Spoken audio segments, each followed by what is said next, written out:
All right, welcome everybody to OnPodcast, the On Microsoft podcast, and I'm joined with the world's greatest co-host today.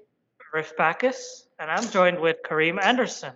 Yeah, both writers at On Microsoft, and we're going to be talking today about TikTok. Right off the bat, there's been a lot of news. We're going to kind of dive into it and kind of see what we can parse from it. Next up, we'll also be talking about. The Surface Fall hardware, we've had a lot of news about what Microsoft could be releasing this fall. So we'll talk about some rumors about what we expect from Microsoft maybe as soon as in 2 weeks. Yeah, that's right around the corner. It's a pretty truncated timetable. We're also going to be talking about the Your Phone app getting general Android apps getting general support, what that actually means for anybody using it day to day. And then if you're tired of hearing us talk about Microsoft, we'll also talk about Sony and we'll get into the PS5 versus the Xbox Series X debate. And we'll talk a little bit about pre orders and pricing and our thoughts on the console war, if you may say so. It is officially underway. And then, I mean, we'll trickle out the rest of this podcast with some of the kind of upcoming segments the week ahead. There are some, obviously there'll be more information about the TikTok deal coming out. There'll be stuff about Ignite, which is right around the corner, and how Azure and teams are doing in light of the pandemic, and a few other things to kind of close out. But with that being said, let's just kind of get into the news and get this underway. I think as about 4.5, 5 hours ago, new news about TikTok has kind of surfaced. And this is the deal sans Microsoft last week. Microsoft kind of dropped out of it or kicked out of it essentially by TikTok. But now, and it seemed that Oracle had stepped into its spot to kind of save U.S. users from the ban that the Trump administration had kind of put in light of security concerns. Again, like I said, about 4 hours ago, we started seeing information surface on Twitter. There are journalists writing about this right now, kind of parsing out the details, but it seems that Mhm. at least for the bare minimum, TikTok will be safe for the next week, while Oracle and a new player who kind of was sided with Microsoft, but is now part of this new deal, Walmart, kind of figure out a way to keep the service and the app from being pulled from app stores due to security concerns. Yeah, this whole thing has been a mess from the start. You had Walmart, you had Oracle, you had Microsoft, and now then you had the Trump brand also into account, which you had to rush everyone into trying to make a deal by September 20th. But now that the Trump administration just announced that the ban has been lifted, not exactly lifted, but pushed forward by 1 week, so it gives more time for people to settle this stuff. But I think it's really become more of a political issue, and the Trump administration trying to close things out before the November election. It's not it's not about getting TikTok ready for the Surface Duo or anything like that, or getting anything about that would benefit consumers. It's all about politics and it's all about money at this point, right, Kareem? I mean, yeah, I want to be. I'm the forever cynic about this kind of stuff, but I'm going to try and take a step back and look at it and see that the deal that was struck, that we got official word from Oracle, is that they were going to be partners with TikTok and not outright own them. This is different from the deal that Microsoft eventually came to. Microsoft also had a similar deal on the table initially and was kind of talked out of that by security officials and the Trump Mhm. administration. They were kind of forced into buying the North American, I think Australian, and some parts of European or Western European bases and servers from TikTok. It was all Uh, about consumer data and moving the US data on US servers and keeping it safe. And I think ByteDance wasn't really happy with that, which is why we ended up with Oracle being involved. Yeah, and I think they were kind of given the thumbs up by the Trump administration to just do a partner deal. Yeah. That seems to have changed a little bit in the past 96 hours or so. There is a lot going on here. There's a lot that's hasn't been official or confirmed by either parties yet. These are just kind of details. What we do officially have is word from what did you pull up earlier? It was from, I believe, It was from the if Secretary of Commerce. Yes. Yeah, Secretary of Commerce from Secretary Ross. He said So they pushed the ban forward a week, so from September 20th to September 27th. So that's all we have right now. We'll be, obviously trying to keep everybody up to date as with late breaking news that is official and less of the hearsay. So with that being said, we should probably move on. Just letting everybody know who are fans of TikTok and we're kind of hoarding the app and probably getting ready to sell their devices for thousands of dollars with the app still preloaded. You can wait a week and we'll see where we stand in the next couple days. Hopefully, TikTok won't go the way of Fortnite. Or Vine. Who knows? Yeah, I Or like that. Windows Phone, for Oh, you that. just had to say it. Every episode, I have to mention Windows Phone. You know I'm it. sure. I'm sure we get some strongly worded letters and some comments later on. All right. So that brings us to our second topic, which is not about Windows Phone because Windows Phone is dead, I'm but sure we can make it about Windows Phone somehow. Surface isn't going anywhere anytime soon, and Microsoft is fresh off the launch of the Surface Duo, but there's also more hardware coming in the fall. It's expected that Microsoft might release a new Surface Pro X successor and a 12.5-inch Surface laptop. The Pro X will have a SQ2 processor, and the 12.5-inch Surface laptop is meant to be a little bit of a competitor to a Chromebook, and it'll run 10th generation Intel processors.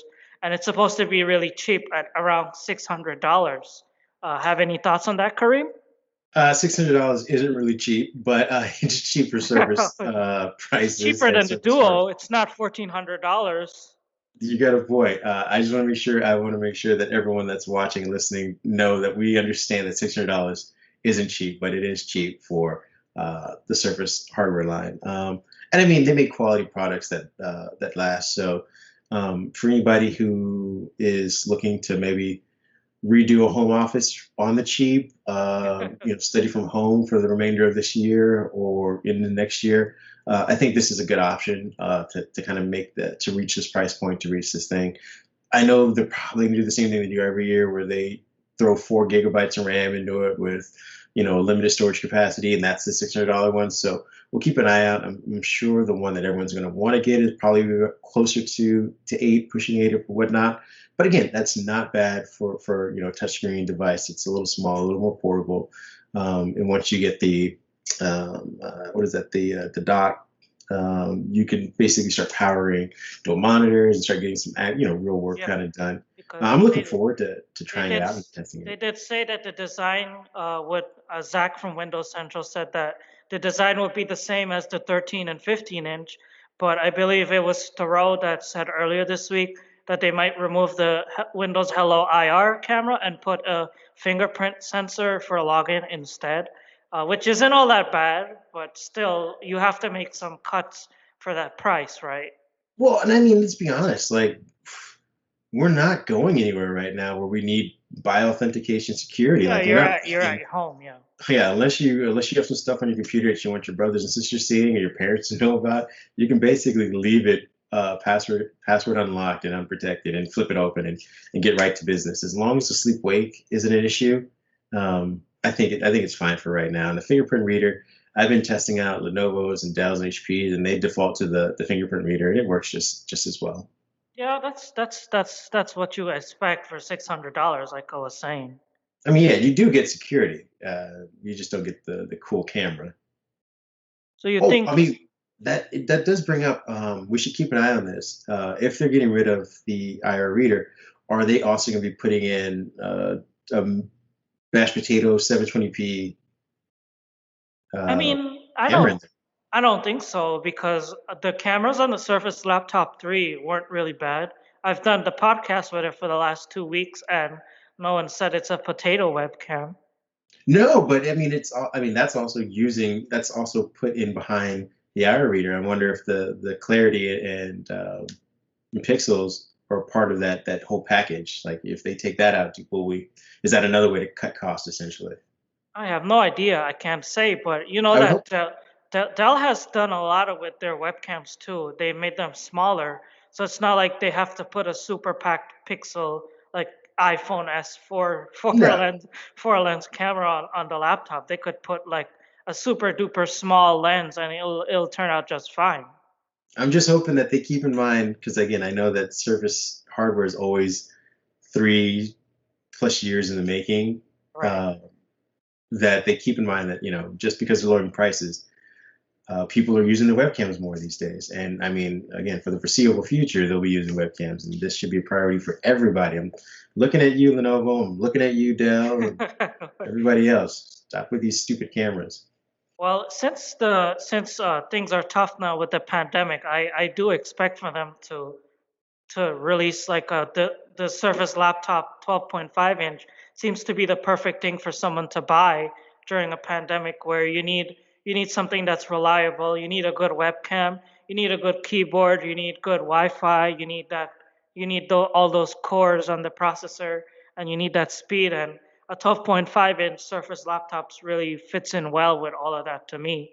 Well, you know what's sad and kind of telling is that we focused the last 4.5 minutes on the Intel 12.5 inch and not the newer, you know, Yeah, we did not industry talk about the design. Pro X at all. Yeah, I was going to say that's got to be the thing that we should be excited about. We should be talking about. You of all people. Oh yeah, Uh, because I had I had the original Surface Pro X for a while before I sent it back, and they say that SQ2 processor will be based off of the new 8CX Snapdragon Gen 2 from Qualcomm, and it's supposed to be. I think we talked about it in our first podcast. Around maybe, don't quote me on this because I forgot the number. Maybe 50% faster or 20% or something like that. And it's supposed to be better than the first generation, obviously. So who knows? Maybe it will end up being better than the first. yeah, If I don't think again. I love that they're kind of working with a company to kind of do some tinkering and fabbing with their chipsets. But it they need wasn't. to do it because Apple has their own A14 chip on that new iPad, and people are saying that that chip is also what might end up in being in the next MacBook lineup in October and in the fall. So it's prime time for Microsoft to get the SQ2 processor out there and say, "Oh, it's not as bad as the original was." Yeah, and again, I was going to say that it's great that they're doing that, but it's the emulation layer that I think is what's saving the Rosetta is what is going to be the make or break for Apple, and it's going to be the same thing for Microsoft. Like, how do you get performance of the uh, x86 programs to work on this thing? Like, I could I care think I, less. I think Zach from Windows Central had a piece saying that they might be working on 64-bit app emulation, but I don't see how they'll do that because right now they said the last 20H2 build was already being pushed out and that they would only service it. So maybe they're thinking about doing this in the future, maybe in the next Windows update for 2021, maybe. They do need to test it before they push it out. So, and if it's coming in October, or we had the piece saying that the event will be in 2 weeks at the earliest, that is a little bit too soon to get 64-bit app Yeah, emulation working. So maybe not until next year, maybe, who knows? Or well, it's maybe they'll sell it as something that's coming in a future update, like they always do, soon, coming soon. yeah, TM. It's indicative of Panos's hardware efforts. And you and I talk about this constantly. That the man comes up with great hardware, and is seemingly constantly let down by the software. Like, I love the Lumia, even though it wasn't his. He kind of adopted that. I love the Lumia, and it was let down by the software. We have the Surface Pro X, great industrial design. I think it's the future of the Pro lineup, let down by the software. We have the Duo I mean, not for you particularly, but for a lot of reviewers, amazing hardware. Once again, let down by the software. And if he comes out with this Pro X2, I feel like it's going to be the same story. Refinements, if there are any, amazing hardware still let down by the software. They'll make their They're learning from the Duo and they're learning from their past. And I do believe that whatever issues they've had with the Duo, they'll be able to patch it because Microsoft is a company that always listens to feedback. So Well, software shouldn't be software is is in their boat. It's something they do best. So oh, speaking of software, um, we were going to also talk about the Android apps having general support in the Your Phone app, which I feel is becoming a Trojan horse for if I had to say Windows 10X. I'm just going to put it out there that they are packing so much into this Your Phone app that it's basically circumventing Windows and the connection that people have to their mobile devices. You'll open up Windows just to get to your phone app and start playing and using all the apps you do on your smartphone. mhm. Uh, the idea of a thin client is the Your Phone app in fruition. As far as general support, the details of it are a little less than desired for a lot of us, especially any of us who are using a Pixel or a OnePlus or an LG. What it basically sums up is that anybody or most people with I think it's up to 12 or 13 different versions of a Galaxy device will now be able to kind of play around with their apps on the Windows PC in kind of Yep, a it's mirror in a mode. windowed. It's in a windowed mode, and it's like Android and Windows getting even closer together. But Yeah, sadly, it's not something that works on Microsoft's own Surface Duo. Because yeah. right here, I have it open, and it says a link to Windows. And even though I have it connected to my Surface Laptop 3 right now, you cannot stream the Android apps. You only can use the phone screen, which will give you a full span of the Duo, like on your Surface or any laptop, any Windows laptop. You cannot get that those Windows apps, windowed Android apps on Windows 10 currently. But being the people that we are, the responsible journalists that we asked Microsoft PM who works on the Your Phone team if they're planning to bring it to the Duo or if it works, we'll work on the Duo. And they did say that it not at this time. So maybe there is the possibility that it could come to the Duo eventually. And there's some hope that, I mean, I'm hoping because it's got a $1,400 phone and I can't mirror my Android apps. Yeah, I don't have a lot to say about that because I don't own the phone, but I do use your phone app with my Pixel constantly, and I love it. It's great for keeping up with my text and stuff while I'm working. Kind of pulling up pictures and sharing with people really quickly. It's amazing for that, and for the phone calls. It's got a little bit of Skype-ish kind of issue because I'll get a phone call on my phone, and then I can pick it up here, and the Bluetooth. I mean, that'll get sorted out, but it's been pretty amazing, and I would have to believe that the Duo is going to be able to do that for people in the coming months. Maybe this is something that's being held back Or by maybe Android the 11. software. Maybe they're holding off on it because Yeah, of the software or something. but I'm looking forward to it. I think it's going to be done. If not now, then obviously with the Duo 2, which I would assume is be announced pretty soon. But that being said, though, I mean, it's not much meat there in that story. But if you guys have a Galaxy device, go test it out, go check it out. We have some articles about it, and there's a full list of the enabled devices. See if yours is on there. Play with it. Let us know what you guys think. If there's any questions you guys have about any of that other stuff, let us know. We'll see if we can kind of look into that for you. But now let's get into the good part of it. Yeah, And this is we're moving away from talking about Microsoft and we'll get into sort Sony of, news.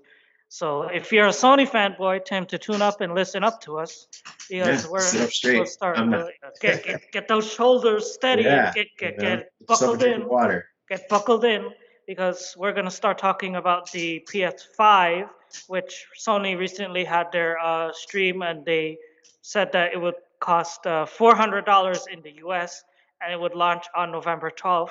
And eBay Scrapple started selling pre orders for like $900 and people were actually buying them. Yeah, it was a bit of a mess early on for the pre-orders. Yep. They just came out today, I believe. I've seen it on Twitter. And they've have to search for the official announcement. They've apologized for the pre-orders, saying that they'll get them back up and going and kind of sort that out. But I mean, obviously, there's demand for it, indicative of last generation. People are kind of chomping at the bit to get their PS5s. Um, and Xbox kind of came out right Right after the after announcement. that, on the 22nd, not on the 22nd, sorry, but Xbox came out like the day after, and they said that pre-orders for the next gen Xbox consoles will open up on September 22nd in the US, Canada, UK, Australia, New Zealand, and the usual countries. Yeah, this is a bit of a change. Normally, I mean, and I've been kind of marking this with each piece that I write, that Sony's become the king of trolling Microsoft in both good and bad ways. They can basically just wait for Microsoft to make an announcement, kind of look at how the reactions are, and then gauge the response to that. The pre-order announcement is kind of a switch, letting Sony come out with the date for it. Microsoft follows suit shortly after. But it's going to be, again, the console wars are finally or officially underway. We have prices, we have dates, we have a list of games, we have specs. All we now need is gameplay, essentially. We've seen some demos, we've seen some candid gameplay, but just to get in the hands of reviewers, get in the hands of actual gamers, people who love just playing and love playing their games, regardless of which side they've chosen. Then we'll start to kind of see that. I believe it's November, right? Yep, November 22nd is when the pre-orders for the, not sorry, September 22nd is when Right, pre-orders for the September. I think Xbox. it's November, early November. Yeah, is when Xbox releases. Both consoles are coming in November. Yeah, and then one last bit of news, which I believe, this is just to get all of the fanboys juices going, is that Sony came out saying that the Miles Morales game and a couple other exclusives that they had planned for the PS5 will also be played backwards on the PS4. That's just something to give people fodder for anybody who kind of questioned or ridiculed Microsoft for doing the exact same thing about a month and a half ago, announcing that they will have some exclusives that are ported back to older consoles. I think personally, it's just consumer friendly approach. I wish Sony had not have waited till the midnight hour to announce it. They kind of should have came out with it just like Microsoft did, took the heat, and people would have realized that I own a PS4. I'm in the pandemic. I don't have $500, $400 to go get a new console, but I do want to play the new games. It's great. Instead, it seemed like Sony waited until people already made the pre-order because they thought they could only get it on this console, and then told them, "Hey, wait! In light of that, here's some new news." Either way, it's great that people are going to be able to play at least this first quarter games on both consoles. Take their time to measure which system is best for them, and if they need to upgrade, even now or even in 2021, early 2021, when we're still waiting for the meat of exclusives to hit both consoles. That's right, because S series is 299 and X series is 499 and the PS5 is 400. So it's right in between Microsoft's pricing with of the affordable S series and the super fancy X series.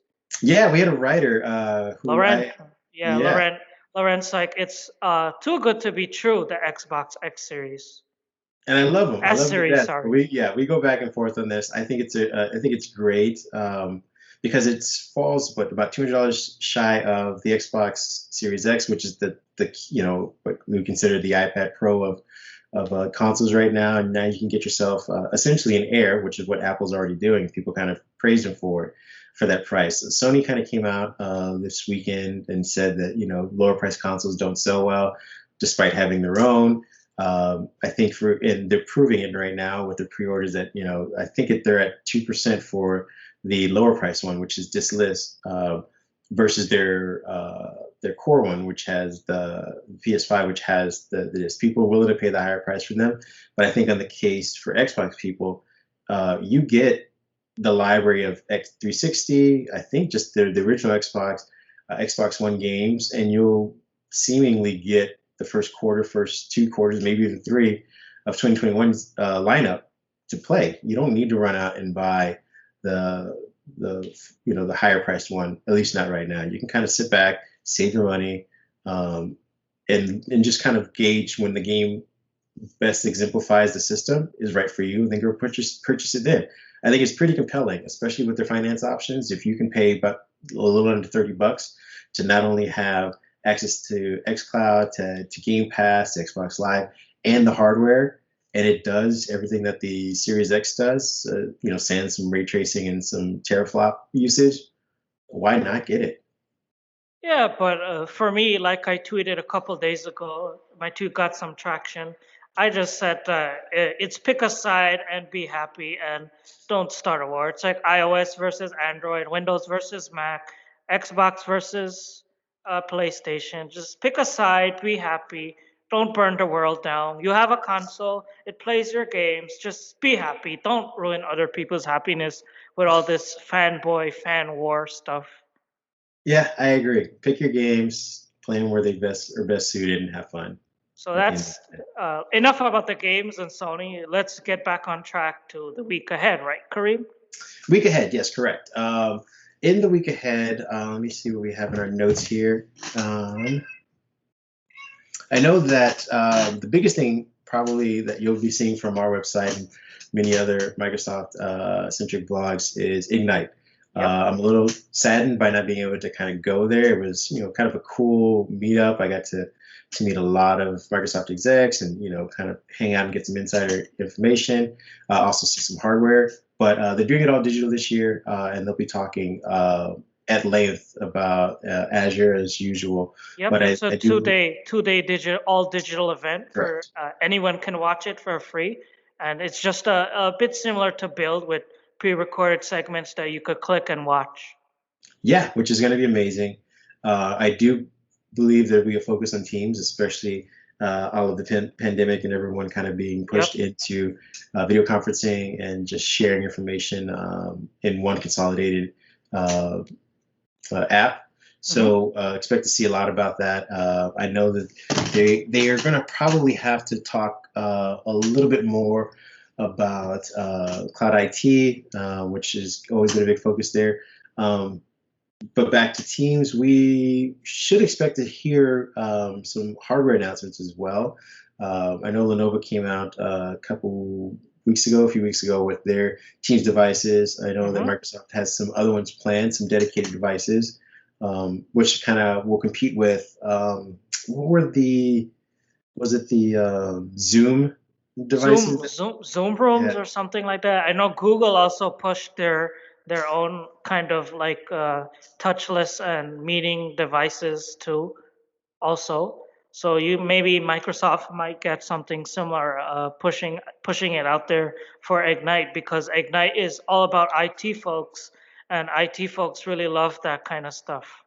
Now, on the flip side, I wonder if they might shutter that because, again, nobody's leaving anywhere, and we've all sort of made do so far with, makeshift laptops on, box crates or webcams on top of other monitors or whatever. Yep. It's probably not a big selling point right now. I know enterprise is slowly getting back to their feet and getting people back in the office, but it'll be interesting to see how they position these dedicated Teams devices, especially in light of people being at home. But that's one thing that we'll be talking about. Obviously, we'll be having more news about TikTok as that kind of leaks out because it's pretty important, especially app wise and for cloud data and how it positions Oracle now amongst the big players in cloud. I know they got a big deal with Zoom, and now they have this deal with TikTok, which again I think services 100 million users daily. So it's definitely something that should be on Microsoft's radar. A lot of good stuff coming for the week ahead. It's going to be a really busy week, and you guys should buckle in and get ready. Yeah, we're gonna be giving you lots of information, and and as with everything, we'll be circling back to more Duo information. I know we got some follow up questions about the Duo in our last video, so I wrote a piece just before the weekend hit about how it's kind of turning into Swiss Army knife for gaming. I know we're starting to see a second wave of people and reviewers who are getting the device and finding all kinds of niche uses for it. Like They're also myself. yeah, it's been amazing. We got people who initially kind of poo-pooed the device based on early software, but now that some more people have had a chance to get with it, people who know what the device is for, people who are Microsoft fans, people who use Office a lot, or just are enamored with the potential of a dual screen. Uh, they are finding that the Duo is amazing. So Mhm. again, we'll be writing more about that in the coming weeks as well. You also could look forward to more on the Galaxy Z Fold too, because our editor in chief Ooh. Kip picked up a Galaxy, and he told me he unboxed it today. So look forward to hearing from Kip and about maybe we could get him to appear on the I was gonna say, podcast. weren't you just the one like I don't know 10 minutes ago talking about let's not start wars? That's true. That's true.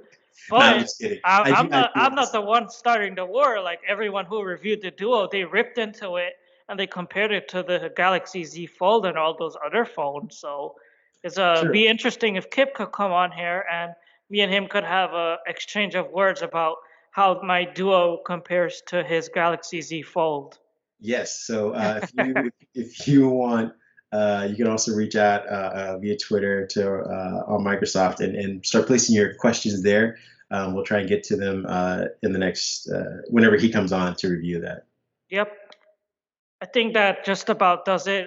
We kind of went a lot into overtime today, but it is what it is. We really love talking about Microsoft, and Yeah. we hope that you guys enjoyed our podcast. Follow us on Twitter. I am Abacjern, and you are. Mindhead1 on Twitter. And be sure to follow on Microsoft on Twitter to get all the late breaking news coming up from Ignite and everything else related to Microsoft. We thank you guys for watching. Any last words, Kareem? No, have a great weekend. Stay safe. Keep your mask on and be kind Stay to well. everybody. Stay well, everyone. Thanks for watching and have a beautiful week and weekend ahead.